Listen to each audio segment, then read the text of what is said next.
Morning everybody, my name is Julie. I am studying fourth day.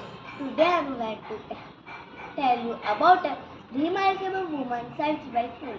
She was born on 3rd January 1831 and she played a crucial role in promoting education for girls and women in India.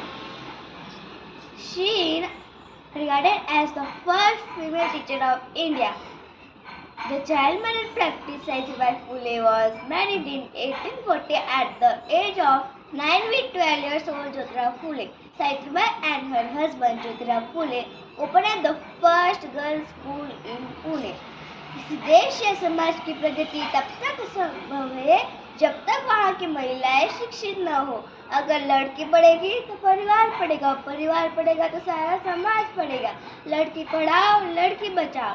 स्वाभिमान से जीना हो तो पढ़ाई करो, स्वाभिमान से जीना हो तो पढ़ाई करो।